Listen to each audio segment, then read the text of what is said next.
ನಮಸ್ಕಾರ ಸ್ನೇಹಿತರೆ, ನಾವೀಗ ನೋಡ್ತಾ ಇರುವ ಕೃತಿಯ ಹೆಸರು ಆಲ್ಮಂಡ್ ಟ್ರೀಸ್. ಬರೆದವರು ಡೆರೆಕ್ ವಾಲ್ಕಾಟ್. ನಿಮ್ಮ ಎಕ್ಸಾಮ್ ಪ್ರಿಪರೇಷನ್ನ ಕೊನೆಯ ಕ್ಷಣದವರೆಗೂ ಸಹಾಯಕ್ಕೆ ಬರುವ ಈ ವಿಡಿಯೋಗಳಿಗೆ ಒಂದು ಲೈಕ್ ಕೊಡಿ, ಹಾಗೆ ಚಾನಲ್ ಸಬ್ಸ್ಕ್ರೈಬ್ ಮಾಡಿ. ಹಾಗಿದ್ರೆ ಬನ್ನಿ ಕೃತಿಯ ಕುರಿತು ನೋಡೋಣ. ಆಲ್ಮಂಡ್ ಟ್ರೀಸ್ ಅಥವಾ ದ ಆಲ್ಮಂಡ್ ಟ್ರೀಸ್ ಅನ್ನುವ ಈ ಕೃತಿ 1992ರಲ್ಲಿ ನೊಬೆಲ್ ಪ್ರೈಸನ್ನು ಕೂಡ ಪಡೆದಿತ್ತು. ಕೃತಿಯ ವಿಷಯ ವಸ್ತು ನೋಡಿದರೆ, ಕೆರೆಬಿಯನ್ ದೇಶದವರು ಹೇಗೆ ಇಂಗ್ಲೆಂಡ್ ಮತ್ತು ಫ್ರೆಂಚಿನ ವಸಾಹತುಶಾಹಿ ಅಂದರೆ ಕೊಲೋನಿಯಲಿಸಮ್ನಿಂದ ಹೇಗೆಲ್ಲ ಸಫರ್ ಆದರು, ಅದರಿಂದ ಅವರು ಹೇಗೆ ಗೆಟ್ ಬ್ಯಾಕ್ ಆದರು, ಮತ್ತು ಅವರ ಕಲ್ಚರನ್ನು ಪುನಃ ರೀಬಿಲ್ಡ್ ಮಾಡಲಿಕ್ಕೆ ಅವರು ಯಾವುದೆಲ್ಲ ಸ್ಟ್ರಗಲನ್ನು ಫೇಸ್ ಮಾಡಿದರು, ಅದರ ಕುರಿತು ಈ ಕೃತಿ ಹೇಳ್ತದೆ. ಮೊದಲು ಕೃತಿಕಾರರಾದ ಡೆರೆಕ್ ವಾಲ್ಕಾಟ್ ಅವರ ಕುರಿತು ನೋಡೋಣ. ಅವರು ಒಬ್ಬ civil servant, a poet and a visual artist. ಅವರ ಪ್ರಥಮ ಕವಿತೆ ಪಬ್ಲಿಷ್ ಆದದ್ದು 14ನೇ ವರ್ಷದಲ್ಲಿ. ಅವರ ಎಲ್ಲ ಕವಿತೆಗಳ ಮುಖ್ಯ ಥೀಮ್ ಬಂದು ಲ್ಯಾಂಗ್ವೇಜ್, ಪವರ್ ಆ್ಯಂಡ್ ಪ್ಲೇಸ್. ತುಂಬ ದೀರ್ಘವಾದ ಕವಿತೆ, ಲೈನ್ ಬೈ ಲೈನ್ ಎಕ್ಸ್ಪ್ಲನೇಷನ್ ನೋಡೋಣ. There is nothing here this early, cold sand, cold churning ocean, the Atlantic, no visible history. ಇಲ್ಲಿ ಕವಿ ಏನು ಹೇಳ್ತಾ ಇದ್ದಾರೆ ಅಂದರೆ, ಈ ಓಷನ್ನ ಬೀಚ್ ಏನಿದೆ, ಈ ಸೀಶೋರ್ ಏನಿದೆ, ಇದರಿಂದ ಏನೂ ಆಗೋದಿಲ್ಲ. ನಮಗೆ ಅಟ್ಲಾಂಟಿಕ್ ಓಷನನ್ನು, ಸ್ಯಾಂಡನ್ನು, ಹಾಗೆ ಮಾರ್ನಿಂಗ್ನ ಎಲ್ಲ ಇಮೇಜ್ಗಳನ್ನು ಒಟ್ಟಿಗೆ ತೋರಿಸ್ತದೆ. ಇದು ನಮಗೆ ಫ್ಯೂಚರ್ನ ಬಗ್ಗೆ ಯಾವುದೇ ಐಡಿಯಾವನ್ನು ಕೊಡೋದಿಲ್ಲ. ಹಾಗಂತ ನೋ ವಿಸಿಬಲ್ ಹಿಸ್ಟ್ರಿಯ ಕುರಿತು ಕೂಡ ಯಾವುದೇ ಮಾತುಗಳನ್ನು ಹೇಳೋದಿಲ್ಲ. ಎರಡನೇ ಸ್ಟ್ರಾನ್ಸ ನೋಡಿದರೆ, accept this stand, bent as metal and one. ಇಲ್ಲಿ 2-3 ಸ್ಟ್ರಾನ್ಸಗಳನ್ನು ಕಂಟಿನ್ಯೂಸ್ ಆಗಿ ಕವಿ ಬರೀತಾರೆ. ಇದರೆಲ್ಲರ ಮೀನಿಂಗ್ ಒಂದೇ ಆಗಿರ್ತದೆ. ಆಲ್ರೆಡಿ ಮೆನ್ಷನ್ ಮಾಡಿದ ಹಾಗೆ ಹ್ಯಾಸ್ ಹಿಸ್ಟ್ರಿ ಅನ್ನೋ ವರ್ಡನ್ನು ಹೇಳ್ತಾರೆ. ಹಾಗೆಯೇ ಆಲ್ಮಂಡ್ ಟ್ರೀಸ್ ಅಂತ ಕೆಲವು ಮೆಟಾಫರ್ಗಳನ್ನು ಯೂಸ್ ಮಾಡ್ತಾರೆ. ಇಲ್ಲಿ ಆಲ್ಮಂಡ್ ಟ್ರೀಯನ್ನು ಯಾವುದನ್ನು ಸಿಂಬಲೈಸ್ ಮಾಡ್ತದೆ ಅಂದರೆ, ಆ ದೇಶದ ಹಿಸ್ಟ್ರಿಯ ಕುರಿತಾಗಿ ಹೇಳ್ತದೆ. ಆಲ್ಮಂಡ್ ಟ್ರೀಯ ಟ್ವಿಸ್ಟ್ ಆದ ಬಾರ್ಕ್ಗಳು, ಅದರ ದೇಹದ ಪೊಗಟೆಗಳೇನಿದೆ ತುಂಬ ಟ್ವಿಸ್ಟ್ ಆಗಿದೆ, ಅವುಗಳು ಕಳೆದು ಹೋದಂತಹ ಹಿಸ್ಟ್ರಿಯನ್ನು, ಅದರ ಮಧ್ಯೆ ಇದ್ದಂತಹ ರಿಲೇಷನ್ಶಿಪ್ಪನ್ನು, ಹಾಗೆಯೇ ಕಲ್ಚರ್ ಮತ್ತು ಐಡೆಂಟಿಟಿಯನ್ನು ಸಿಂಬಲೈಸ್ ಮಾಡ್ತದೆ. ಮುಂದೆ 3rd ಸ್ಟ್ರಾನ್ಸ ನೋಡೋಣ.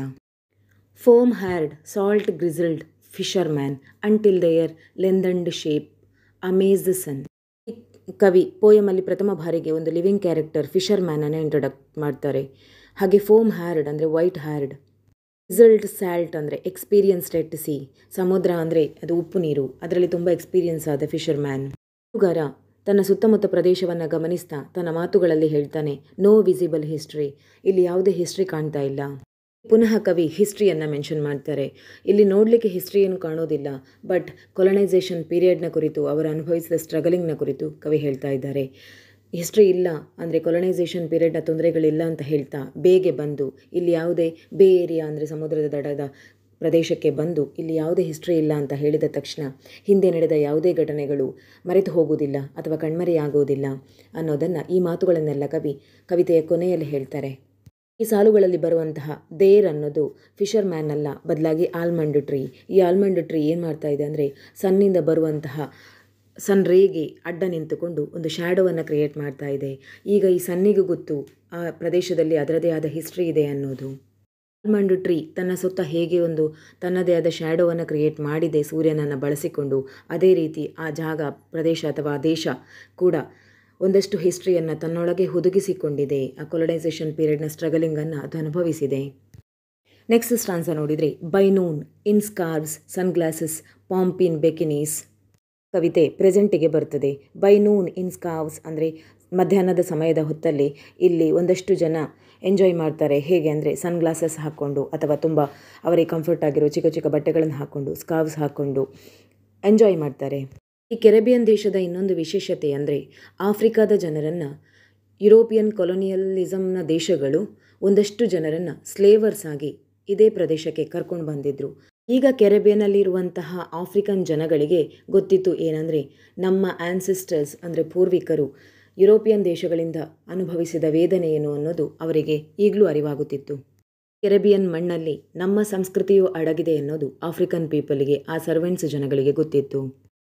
ಕವಿ ಮುಂದುವರಿತಾ ಅದೇ ಕಲ್ಚರ್ನ ಕುರಿತಾದ ಟಾಪಿಕನ್ನು ಹೇಳ್ತಾ ಇದ್ದಾರೆ. ಆಫ್ರಿಕಾದಿಂದ ಬಂದಂತಹ ಕಲ್ಚರ್ ಈಗ ಇಲ್ಲಿ ಹಸಿರು ವರ್ಣದಿಂದ ಏನೂ ಇಲ್ಲ, ಬದಲಾಗಿ ಅದು ಬ್ರೌನ್ ವರ್ಣಕ್ಕೆ ಬದಲಾಗಿದೆ. ಅಂದರೆ ಕಲ್ಚರ್ ಬದಲಾಗುವುದು ಅಲ್ಲ, ಬದಲಾಗಿ ಇಲ್ಲಿ ಕವಿ ಅದನ್ನು ಸಿಂಬಲೈಸ್ ಮಾಡಿ ಒಂದು ಪ್ಲ್ಯಾಂಟಿಗೆ ಹೋಲಿಸ್ತಾ ಇದ್ದಾರೆ. ಪ್ಲ್ಯಾಂಟ್ ಯಾವತ್ತೂ ಹಸಿರು ವರ್ಣದಲ್ಲಿರೋದು, ಬಟ್ ಈಗ ಅದು ತುಂಬ ಓಲ್ಡ್ ಆಗಿ ಡ್ರೈ ಆಗಿ ಬ್ರೌನಿಷ್ ಕಲರಿಗೆ ಟರ್ನ್ ಆಗಿದೆ. ಅದೇ ರೀತಿ ಆಫ್ರಿಕನ್ ಕಲ್ಚರ್ ಕೂಡ ತುಂಬ ಬದಲಾಗಿದೆ. ಕವಿ ಮುಂದುವರಿಸ್ತಾ, of twisted ಕಾಪರಿ C almond trees, ನಾವು ಮಲ್ಟಿಪಲ್ ಕಾನ್ಸೆಪ್ಟನ್ನು ನೋಡ್ತೇವೆ. ಆಫ್ರಿಕಾದ ಕಲ್ಚರನ್ನು ಇಲ್ಲಿ ತಂದಂಥ ಆ ಎನ್ಸ್ಲೇವ್ ಆದ ಜನಗಳು ಯಾರಿದ್ದಾರೆ, ಅವರು ಇಲ್ಲಿ ಲೊಕೇಟ್ ಆಗಿ ಒಂದು ಕಡೆ ಸೇರಿಕೊಂಡು ಬದುಕಲಿಕ್ಕೆ ಸಾಧ್ಯ ಆಗಲಿಲ್ಲ. ಅವರಿಗೂ ಒಂದಷ್ಟು ಸ್ಟ್ರಗಲಿಂಗ್ ಆಯಿತು, ಅವರನ್ನು ಒಂದಷ್ಟು ಜನರನ್ನು ಹತ್ಯೆ ಮಾಡಲಾಯಿತು. ಇಲ್ಲಿ ಸರ್ವೈವ್ ಮಾಡೋದು ಸಾಧ್ಯ ಆಗಲಿಲ್ಲ. ಅವರು ಕೂಡ ಪ್ಲ್ಯಾಂಟಿನ ಹಾಗೆ ಗ್ರೀನಿಶ್ ಆಗಿ ಬದುಕಬೇಕಾದ ಪ್ಲ್ಯಾಂಟ್ಸ್ ಹೇಗೆ ಡ್ರೈ ಆಗಿ ಸತ್ತು ಹೋಗ್ತದೆ, ಅದೇ ರೀತಿ ಕಲ್ಚರ್ ಕೂಡ, ಅದನ್ನು ಫಾಲೋ ಮಾಡುವ ಜನಗಳು ಕೂಡ ಬದುಕಿ ಬೆಳಿಬೇಕಾದವರು ಸತ್ತೇ ಹೋಗ್ತಾರೆ. ಇಲ್ಲಿ ಟ್ವಿಸ್ಟೆಡ್ ಆಲ್ಮಂಡ್ ಟ್ರೀ ಅಂತ ಹೇಳಿರೋದು ಹೊಸ ಚಿಗುರು ಮತ್ತು ಹಳೆ ಬೇರು ಸೇರಿಕೊಂಡು ಹೇಗೆ ಹೊಸ ಪರಿಸರ ಬೆಳೀತದೆ, ಅದೇ ರೀತಿ ಆಫ್ರಿಕಾದಿಂದ ಬಂದಂತಹ ಒಂದು ಕಲ್ಚರ್ ಇರ್ಬೋದು, ಕೆರೆಬಿಯನ್ ಕಲ್ಚರ್ ಇರ್ಬೋದು, ಎರಡು ಸೇರಿಕೊಂಡು ಈಗ ಅಲ್ಲಿ ಒಂದು ಕಾಂಪ್ಲೆಕ್ಸ್ ಕಲ್ಚರ್ ಬಿಲ್ಡ್ ಆಗಿದೆ.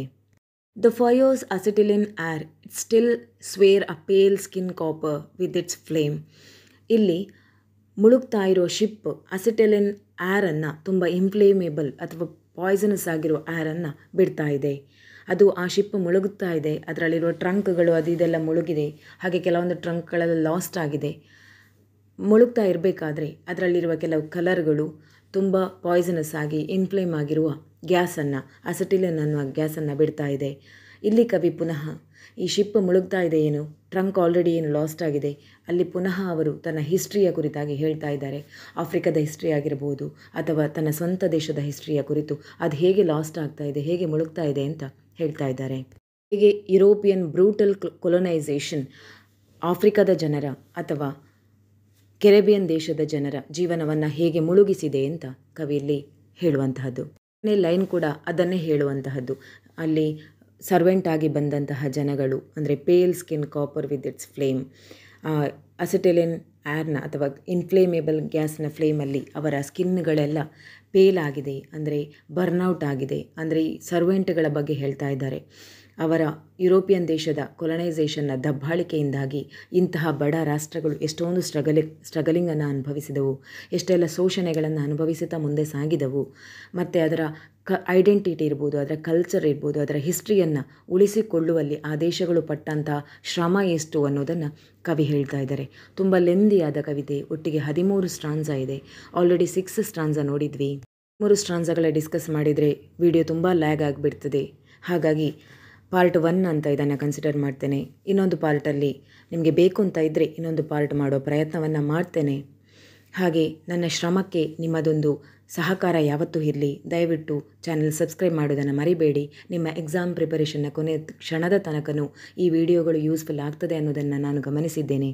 ಹಾಗಿರುವಾಗ ದಯವಿಟ್ಟು ಚಾನಲ್ ಸಬ್ಸ್ಕ್ರೈಬ್ ಮಾಡಿ, ಹಾಗೆ ವಿಡಿಯೋಗೊಂದು ಲೈಕ್ ಕೊಡಿ. ತನ್ಮೂಲಕ ಥ್ಯಾಂಕ್ಸನ್ನು ತಿಳಿಸಿ ಅಂತ ಹೇಳ್ತಾ ಧನ್ಯವಾದಗಳು.